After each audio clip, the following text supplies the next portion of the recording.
আয়নার মতো দেখিয়ে দিচ্ছে কি করছো। মা বলেছিলেন, যদি সুখী হতে চাও মা, অপরের দোষ দেখো না, দোষ দেখো নিজের। এই নিন্দা চর্চা শুনতে শুনতে শুনতে শুনতে আর এই নিন্দা চর্চা দেখতে দেখতে দেখতে দেখতে আমাদের মন ওই নিন্দা চর্চায় ব্যস্ত হয়ে গেছে। আমরা ভালোটাকে ভালো বলে দেখি না, আমরা ফুলটাকে ফুল না দেখে কাঁটাটাকে দেখি। দুটো মিলেই ভুল। এই জগতে কোনো মানুষ পূর্ণ শুদ্ধ হতে পারে না। ভগবান শ্রীকৃষ্ণ পূর্ণ শুদ্ধ নন, রামচন্দ্র পূর্ণ শুদ্ধ নন, অবতার পুরুষ হয়েও।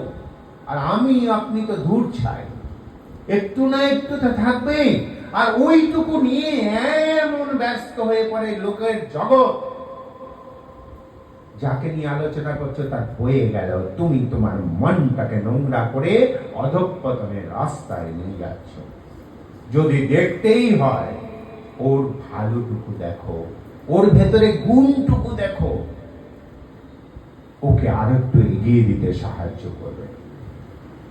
এই আজ থেকে এই পিএনপিসি থেকে মুক্ত হয়ে যান।